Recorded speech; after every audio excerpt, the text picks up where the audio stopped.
이더리움은 결국 비트코인 올라가면 올라갈 수밖에 없고, 이더리움이 좋게 보는 이유는 현물 ETF를 승인을 받은 코인이거든요. 알트코인 중에서 유일하게. 비트코인이 뭐 한 1억 5천에서 2억 가면은 최소 한 1천만 원에서 2천만 원 사이는 가지 않을까라고 음. 보고 있고요. 정말 최악의 상황에서도 안전할 수 있는 코인 딱 두 가지 뽑으면 비트 이더밖에 없다라고 말씀드리고 싶습니다.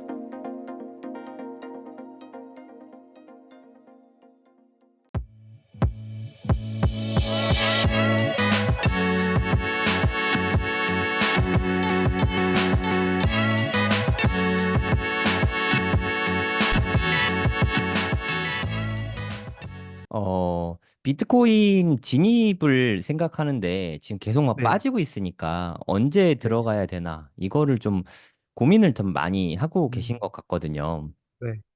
좀 바닥 시그널?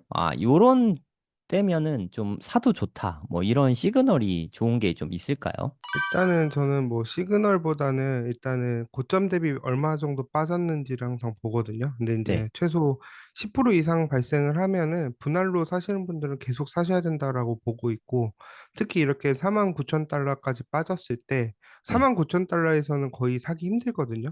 네, 만약 그쵸. 49,000 직전에 사거나 아니면 직후에 이제 반등 왔을 때 사는데, 그래도 늦게 사더라도 한 53,000대는 사야 되지 않을까, 분할 매수하셨던 분들이라면. 음, 그렇기 때문에 쭉 사셔야 되고, 오히려 지금처럼 이렇게 세게 반등했을 때 본인이 이제 좀 놓쳤다라고 생각을 하고 계속 갈 것 같으면 지금이라도 사시는 게 맞고, 아니다 이제 한 번 더 조정이 올 것 같다라고 하면은 원래 이제 마이너스 생길 때마다 분할로 매수하는 게 좋은데, 저는 개인적으로 이미 기회를 많이 줬다라고 생각을 하거든요. 지난 한 네. 3월부터 6월까지. 그렇기 때문에 그때도 만약에 알고 계셨는데 사야지 하다 계속 놓치셨다면 지금은 좀 들어가셔도 좀 오래 가져가지 못할 가능성도 있기 때문에 좀 조심해서 투자하셨으면 좋겠고, 내가 정말 상승장 가서 후회할 것 같으면 지금이라도 한 최소 2, 30%는 사고 시작해야 되지 않을까라고 보고 있고, 음. 이게 아예 없으면은 계속 못 사요. 이게 되게 신기한 게 한 번 사기 시작하면 계속 사고 너무 빨리 사고 안 사면 계속 못 사거든요. 그렇기 네, 맞아요. 때문에 요거를 중간을 얼마나 조절하는지가 중요하기 때문에, 뭐 정말 내가 늦었고 이 지금이라도 사야 되겠는데 하나도 못 샀다라고 하면 저는 그냥 한 30%는 과감하게 사시는 걸 추천드리고, 만약에 정말 불안해서 못 하겠다라고 하면 그냥 이번 사이클 한번 지켜보시고 다음에 진짜 크립토 윈터가 오고 비트코인 사계절 중에 이제 겨울이 찾아왔을 때 그때 사시는 것도 어차피 다음 기회를 위해서 지금은 연습한다는 생각으로 좀 지켜보시는 것도 나쁘지 않다라고 보고 있습니다. 그러니까 지금 만약에 본인이 비트코인을 좋다고 생각하고 비트코인을 네. 매수할 거라면 지금 당장이라도 2, 30% 정도는 사는 게 좋다. 이렇게 보면 될까요? 저 사는 습관이 안 돼 있기 때문에 일단 사야지 관심을 갖고 계속 보거든요. 음. 그렇기 때문에 저는 뭐 너무 무서우면은 30%까지는 좀 힘들면 10%에서 20%라도 사셔야 된다라고 보고 있습니다. 네. 그러니까 제가 라이브를 좀 자주 하잖아요. 일단 제 방송을 보고 있다는 뜻은 비트코인에 어느 정도 관심이 있는 거잖아요. 그러니까 그렇죠? 예. 대부분은 이미 매수는 하신 것 같고 네. 매수 찬스가 그동안 너무 많았어서 이미 현금이 다 바닥난 분들이 대부분이더라고요. 네. 그리고 더 안타까운 거는 그나마 제 방송 보셨던 분들은 비트코인 투자자 분들이 많긴 하신데, 사실 가장 우리나라 특성상 가장 많은 게 알트코인 투자하시는 분들이 네. 많으시잖아요. 현금 전액이 다 알트코인에 대부분 투자돼 있으신 분들은 지금 현 시점에서 어떤 전략을 취하면 좋을까요? 존버 하는 게 음, 맞을까요? 알트코인이 상승장에 오는 거는 요 사계절 차트 중에서 가을에 해당되거든요. 근데 음, 지금은 사이클대로 진행된다는 가정하에 보면 아직 여름 끝자락이에요. 네, 그렇기 때문에 가을이 시작이 돼야 되기 때문에 가을이 올 때까지는 빠르면 두 달, 그리고 이제 가을이 된다고 해서 바로 올라가는 게 아니라 좀 어느 정도 지나야 되거든요. 한두 달 정도. 그렇기 때문에 많으면 한 6개월 정도 기다려야 될 수도 있어요. 근데 이제 6개월까지는 아니더라도 한 그래도 한 4, 5개월은 올라가야 될 것 같고요. 그다음에 여기 도미넌스 차트를 보시면 네, 이게 비트코인 도미넌스 차트거든요. 도미넌스는 이제 전체 시가총액 중에서 비트코인이 몇 퍼센트 차지하고 있는지 대한 부분인데 여기 네. 보시면은 알트코인이 폭등하는 경우는 요 도미넌스가 쭉 내려가야 돼요. 근데 지금 보시면 요 도미넌스가 추세적으로 올라갔지 내려가지는 않았거든요. 네. 그렇기 때문에 저는 사이클이 아직 안 깨졌다라고 보고 있고 여름이 이제 도미넌스 거의 회복하는 기간이거든요. 또 하나는 뭐냐면 여기 아까 말씀드렸다시피 여기 2020년 9월이잖아요. 요때 도미넌스가 또 크게 한번 올라요. 음. 요때 이제 비트코인 흡성대법이라고 하거든요. 비트만 네. 올라가요. 근데 알트코인은 상대적으로 못 올라가는데 그래도 이제 비트 수익률만큼 올라가는데 비트보다 더 좋은 수익률을 좀 보긴 힘들고 오히려 비트가 수익률이 좋을 때가 있거든요. 네. 요런 게 한 번 더 나오면 여기 지금 도미넌스가 한 58% 정도 되는데 그래도 한 60에서 한 제가 많이 가면 64%? 요 정도까지는 올라갈 거라고 보고 있는데 여기까지 오기까지는 굉장히 힘드실 거예요. 만약에 비트코인만 똑같이 예전처럼 올라가면은 알트코인 안 올라가면 정말 힘들고 그때 제일 많이 하는 실수가 그 알트코인을 팔고 비트로 옮기거든요. 그때 음. 알트장이 와요. 그렇기 때문에 이왕 만약에 정말로 알트코인에 너무 크게 물리셨다라고 해서 도저히 손 쓸 방법이 없다라고 하면은 저는 그냥 알트코인 도미넌스가 하락하면서 알트코인이 상승할 그 타이밍을 기다리는 방법밖에 없다라고 보고 있고 만약에 내가 여유가 조금이라도 있다라고 하면 지금이라도 비트나 이더를 사서 조금 위험을 좀 해지하는 게 좋다고 느끼는 게 제가 이런 말씀을 드리는 게 조심스러운 게 알트코인이 모든 코인이 다 올라갔으면 좋겠는데 네. 지난 상승장에도 그렇고 계속 알트코인 올라가는 상승하는 코인의 개수가 점점 줄어들고 있거든요. 시간이 갈수록.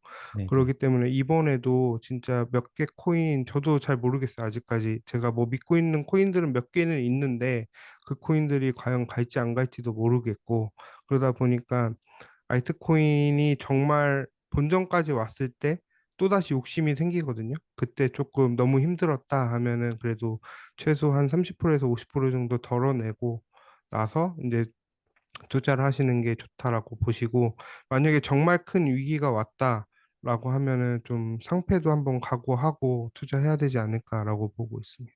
근데 그러니까 수익률을 만약에 정말 내가 갖고 있는 코인이 정말 좋은 코인이라서 비트코인 도미넌스가 빠지면서 이제 뭐 알트코인에 주도적으로 올라간다라고 하면은 큰 수익률 올라가는 것도 사실인데 지금 투자 심리가 거의 너무 죽었거든요. 특히 알트코인은 이제 아예 믿지를 않더라고요, 주변에서.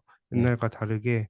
그렇기 때문에 옛날에는 뭐 유동성이 되게 풍부해서 양적 완화 하면서 유동성에 대한 기대감까지라도 조금이라도 있는데 과연 이번에는 아무리 금리를 인하를 하는 게 좋기는 하지만 과거처럼 그렇게 크게 상승을 줄지에 대해서는 조금 조심해야 되기 때문에 뭐 좀 끝까지 기다리시던지 아니면 사실 거면은 뭐 알트코인의 일부분을 타고 나머지 이더나 비트로 항상 사시는 거를 저는 추천드리고 있습니다.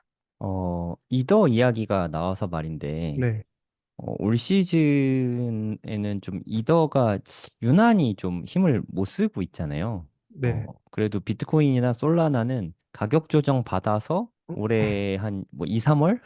뭐 요 정도 네, 수준까지 빠진 건데, 이더리움은 뭐 작년 이맘때 수준까지 이렇게 막 빠져 있잖아요. 음, 이더리움이 옛날하고 좀 달라진 게 아닌가, 이런 음, 좀 뭐 불안감? 이런 게 좀 많으시더라고요. 이더리움에 네네. 대해서는 좀 어떻게 생각하시나요? 이더리움은 결국 비트코인 올라가면 올라갈 수밖에 없고 그나마 알트코인들 중에서는 이더리움이 그래도 뭐 엄청나게 큰 수익까지는 아니더라도 그래 어느 정도 수익률까지 올라줄 거라고 생각하고 있고요. 제 개인적인 생각은 이더리움이 크게 못 올라가는 이유는 많이 안 빠졌어요. 생각보다 고점 대비. 그러니까 예를 들면은 지난 상승장 때 이더리움이 그러니까 2018년 17년도에 한 200만 원에서 18년도 9만 원까지 빠졌거든요. 네. 거의 95%가 빠진 거예요. 그러고 난 다음에 500만 원 넘게 갔었거든요. 그 50배가 올랐는데 솔라나도 이번에 보면은 거의 만 원대? 최저점이 거의 만 원대까지 빠졌어요. 지금 가격 보시면 네. 거의 20만 원 넘는 가격 거의 20만 원 지금 넘었다가 지금 살짝 조정이 왔지만 그래도 저점 대비 엄청난 수익률을 준 거는 크게 하락을 했기 때문에 상승했다라고 보고 있거든요. 그렇기 네. 때문에 이더리움이 좀 크게 상승을 못한 거는 약간 좀 덜 빠진 것도 있고 그다음에 중요한 거는 이제 그래도 이더리움이 좋게 보는 이유는 현물 ETF를 승인을 받은 코인이거든요. 알트코인 중에서 유일하게. 그렇기 때문에 결국 비트코인이 올라가고 이더리움이 올라가야 되고 아까 말씀드렸던 도미넌스가 하락을 할 거면 이더가 크게 올라야지 도미넌스가 급격하게 하락을 하거든요. 제 네. 책에서도 써놨던 것 중에 하나가 이더리움이 급격하게 상승하면서 이제 도미넌스가 하락하면서 이제 알트장이나 본격적인 상승장을 시작을 알리고 이더리움이 마지막으로 한 번 더 조정받고 한 번 더 크게 올라갔을 때가 거의 고점이다라고 이렇게 써놨거든요. 그렇기 때문에 이더리움은 결국엔 상승의 시작과 끝을 알리지 않을까 이번에도 그렇게 보고 있습니다. 그러니까 결국에 이 알트들의 큰형님은 이더리움인 건 확실한 것 같아요. 네, 이더리움이 맞습니다. 오르면 알트들 다 올라가고 이더리움이 빠지면 알트들 다 이게 맥을 못 추고 이더리움이 정말 진짜 진정한 큰형 알트들의 큰형님이지 않을까 뭐 그런 생각이 듭니다. 그럼 이더리움은 여전히 좀 좋게 보고 계시긴 하네요. 네, 그래도 비트코인이 뭐 한 1억 5천에서 2억 가면은 최소 한 1천만 원에서 2천만 원 사이는 가지 않을까라고 음. 보고 있고요. 뭐 2천만 원까지는 좀 못 가더라도 그래도 한 1천만 원 이상에서 1,500까지는 가지 않을까라고 보고 있고 지난번에 한번 말씀드렸는데 비트코인 가격 최고점에서 한 0.9 정도 곱하면은 대충 나오지 않을까라고 보고 있습니다. 0.9, 그러니까 9% 비트코인 가격 대비 9%까지 네. 보고 계신 거네요. 네, 보통 20대 1 이렇게 해서 뭐 한 10대 1까지 보통 상승한다고 하는데 그 10대 1은 이제 비트가 살짝 하락하고 이더리움 올라갔을 때 나오기 때문에 한 0.8에서 0.9 좀 보수적으로 잡으면 0.7인데 제 생각에 봤을 때는 한 0.8에서 0.9 정도 비트코인 최고점 가격 대비 이렇게 음. 하면은 대충 맞지 않을까라고 보고 있어서 만약에 한 2억까지 간다 뭐 한 비트코인이 한 1억 5천 간다라고 하면은 한 1,000만 원 1,500 조금 안 되겠죠? 그런 식으로 저는 계산을 하고는 있는데 또 모르죠. 또 이더리움이 갑자기 이제 비트보다 더 좋다. 이런 식으로 나오면 10대 1도 깨지 0.1보다 더 높은 수준으로 올라갈 수도 있기 때문에 그건 상황을 봐야 되겠지만 지금까지 통계적으로 봤을 때는 한 0.8에서 0.9 정도 보면은 비슷하지 않을까라고 생각을 하고 있습니다. 네. 그러니까 이더리움이 항상 저도 비트코인 대비해서 몇 퍼센트 가격 저도 이렇게 주로 따지거든요. 그러니까 이더리움 BTC 차트를 저는 좀 많이 참고하는 편인데 그러니까 이더리움 BTC 차트를 봤을 때 지난 사이클의 최고점이 한 0.8, 0.088 정도 됐거든요. 그러니까 8.8% 정도 수준이었거든요. 그러니까 올 시즌에 지난 사이클 최고점을 뛰어넘을 수 있을 거라고 생각을 하시나요? 거기까지는 조금 힘들지 않을까. 여기 딱 보시면 0.88이거든. 네, 0.088이거든요. 0.088. 네. 그렇기 때문에 제가 한 0.9까지를 좀 잡았던 게 요 이유가 첫 번째 있고요. 네, 그거보단 만약에 낮을 거라고 생각하시는 거죠? 네, 요거보다 조금 낮으면 0.8? 한 요 그러니까 정도 요 고점 잘 그 가면 부분까지는 0.8. 네. 네, 근데 만약에 정말 이더리움이 지금 많이 못 올라갔으니까 지금까지 못 올라간 걸 한 번에 올라가면은 여기 예전에 보시면은 여기 2000 요때가 지난 첫 번째 사이클의 최고점이거든요. 여기는 0.12였어요. 네. 그럼 0.1까지도 갈 수는 있거든요, 원래. 그렇기 때문에 요거는 한번 지켜봐야 되겠는데 그래도 일단은 첫 번째로 봐야 될 게 아까 여기 0.088 그러니까 한 0.8, 0.7에서 0.8 정도 보시면은 한 2억 간다고 하면 0.7이면은 1억 1,400이잖아요. 네. 그런 식으로 좀 보수적으로 이제 레인지를 그 정도로 잡아놓으면은 대충 비슷하게 가지 않을까라고 보고 있습니다. 근데 우리가 이더리움 현물 ETF를 되게 기다렸었는데 네, 그러니까 이더리움이 본격적으로 빠진 게 현물 ETF 상장 이후였단 말이에요. 네, 전 날짜도 기억하는데 7월 23일 이후로 이더리움이 미친 듯이 빠지기 시작하다가 8월 5일 날 엔캐리 트라이드 청산 문제 맞은 다음에 그 다음에 2,100달러까지 빠졌단 말이에요. 네. 어, 이게 이더리움 ETF가 사실 호재잖아요. 네, 누가 봐도 네. 호재인데 어떻게 이렇게까지 빠질 수 있었는지 이유가 뭐라고 보십니까? 여기 지금 방금 여기 이더리움 인덱스 차트거든요. 네, 그럼 말씀하셨던 대로 정확하게 딱 ETF 7월 이후로 23일. 하락했다가 반등하려고 하는데 결국엔 하락한 거 보면은 엔캐리드 트레이드 청산 때 그 이슈 때문에 빠진 거예요. 그 가격을 회복을 못한 거고 네. 차트들이 보면 알트코인 차트들이 다 비슷해요. 그러니까요. 다 이런 차트들을 그리고 있거든요. 네. 그렇기 때문에 요 하락을 지금 빨리 추세를 벗어나는 게 중요한데 결국엔 비트가 빠진 만큼 이더리움은 더 많이 빠지거든요. 원래 알트코인들이 항상 그래갖고 그렇기 때문에 뭐 이더리움이라고 해서 물론 ETF가 뭐 자금이 많이 들어오기도 하긴 해서 호재도 있지만 뭐 선반영이 된 것 같아요. 제가 봤을 땐 그렇기 네. 때문에 아직 비트코인이 여기서 좀 올라갔었으면은 충분히 한 1억이 다시 넘고 정고점을 한번 넘었으면 이더리움도 여기서 저는 더 올라갈 거라고 봤거든요.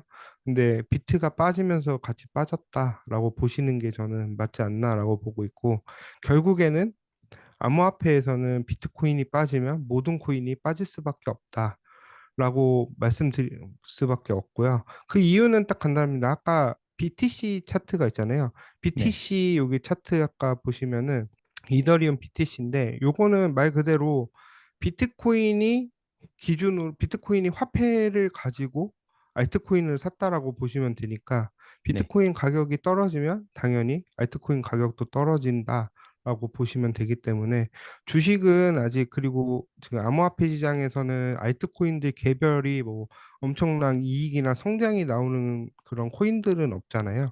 그러기 전까지는 아직 좀 비트코인 가격에 따라서는 계속 올라가고 향후 이제 제도권에 본격적으로 편입이 되면 정말 이게 실생활에 활용이 되고 어떤 기업의 가치가 있고 사용의 가치가 있고 코인의 가치가 있다라고 하면 비트코인과 별개로도 움직일 수도 있는데 이번 사이클까지는 그건 힘들지 않을까라고 보고 있습니다. 네. 그리고 이더리움 투자자분들이 상대적으로 박탈감을 더 많이 느끼는 이유가 솔라나는 물론 빠지긴 빠졌지만 그렇게까지 극단적으로 빠지진 않았잖아요. 네, 솔라나보다도 이제 이더리움이 못한 건가 하는 좀 우려? 뭐 이런 게 좀 많아진 것 같아요. 네. 솔라나 대 이더리움. 뭐 호빌님은 어떻게 보고 계세요? 저는 솔라나도 좋은 프로젝트라고 생각을 하고 좋은 코인이라고 생각을 해요. 그렇기 네. 때문에 솔라나 투자하는 것도 나쁘지 않은데 솔라나 차트 보면은 여기 가격이 그때 요때가 비트코인 그때 아마 FTX 터지면서 난리 났었을 8불 텐데 정도 됐을 거예요. 저점이. 네, 여기 한 8불 정도 네. 되는 것 같거든요. 네. 네, 그렇게 한 8불 딱 찍었네요. 여기 보니까. 네. 8불 찍고 올라갔기 때문에 여기서 이제 이 고점을 뚫고 더 갈 수 있을지에 대해서는 좀 봐야 될 것 같은데, 뭐, 저는 만약에 이더리움이 전고점 부분에 도달하고 돌파를 하면은 솔라나도 올라갈 거라고 생각을 하기 때문에, 뭐, 솔라나도 좋지만, 그래도 솔라나는 아직 ETF를 신청하시는, 승인된 건 아니잖아요. 네. 물론 승인될 수도 있지만, 지금 당장에 뭐 솔라나 그 선물 ETF도 아직 개별적으로 나온 것도 없고 이러다 보니까 저는 좀 이번에 솔라나는 좀 ETF 승인되기는 좀 힘들지 않을까라고 보고 있고 그렇기 때문에 상대적으로 약간 이더리움이 못 올라간 거를 솔라나가 뭐 많이 몰리면서 올랐다라고 생각을 하시지만 결국에는 많이 빠졌기 때문에 반등도 세게 왔다라고 보시면은 좀 좋을 것 같고 어쨌든 뭐 제가 봤을 때는 저는 그래도 솔라나는 투자는 안 하고 있거든요. 네. 그냥 이더리움이랑 비트 위주 하고 차라리 다른 알트들 완전 좀 수익률 기대할 거면 오히려 좀 더 리스크한 알트 쪽으로 나중에 좀 투자하는 게 낫지 않을까라고는 보고는 있고 만약에 솔라나나 이더리움 중에서 나는 솔라나가 더 좋다라고 하면 솔라나도 나쁘지 않다라고 보고 있습니다. 그러니까 안정적인 메이저 알트에 투자할 거라면 차라리 이더리움이 낫다고 생각하시고 이더리움보다 수익률 더 좋은 알트를 생각하면은 차라리 시총 작은 게 나은 것 같다. 이런 말씀이시죠? 네, 맞습니다. 네. 이더리움 투자자분들이 되게 좀 많이 힘들어하고 계실 것 같은데, 네. 어, 힘들어하고 있는 이더리움 투자자분들에게 한 말씀 해주신다면, 네. 네, 저도 이더리움 비트코인이 비율로 따지면 거의 반반 있거든요. 그렇기 네. 때문에 저도 이더리움이 뭐 최근에 산 것들은 손실도 많이 보고 많이 못 올라가서 뭐 가끔씩은 답답할 때도 있는데 결국에는 정말 최악으로 비트코인이 일찍 하락하면서 이더리움이 한 번 더 크게 하락해서 정말 상승장이 끝났다. 라고 해도 이더리움은 괜찮아요. 왜냐하면 현물 음, ETF가 됐기 때문에. 네. 하지만 나머지 알트들은 어떻게 될지 모르거든요. 솔라나도 음, 이번에 진짜 없어질 뻔했잖아요. 결국엔 뭐 네. 살아남긴 했지만. 네. 그렇기 때문에 최악의 경우에도 이더리움 비트는 무조건 살아남을 수밖에 없는데 나머지 알트코인은 정말로 어떻게 될지 모른다. 물론 솔라나가 뭐 없어진다는 말씀드리는 게 아니라 그 극단적으로 봤을 때 진짜 비트이더 제외하고는 거의 다 없어질 수도 있거든요. 그렇기 때문에 항상 저는 좀 더 그래도 메이저 알트 할 거면 솔라나만 너무 투자하시지 마시고 차라리 솔라나 비트를 같이 하시던지 아니면 솔라나 이더를 같이 투자하시던지 이런 식으로 좀 추천드리고 싶습니다. 그리고 그럼 이더리움 갖고 계신 분들은 그 결국 최악이 와도 이더리움은 버티면 언젠간 올라간다라는 생각을 갖고 좀 힘내셨으면 좋겠습니다. 그러니까 최악의 경우에 4년 버틸 각오하고 존버해라 이렇게 받아들이면 될까요? 네, 맞습니다. 어, 4년 존버 이더리움도 가능한 건가요? 그러면? 네, 그래서 저는 뭐 만약에 굳이 본인이 끝까지 장기 투자를 하고 정말 비트코인이랑 이제 비트코인 요 암호화폐를 믿는다라고 하면은 장기적으로 가져갈 종목 딱 두 개만 뽑으라고 하면은 비트랑 이더밖에 없지 않을까.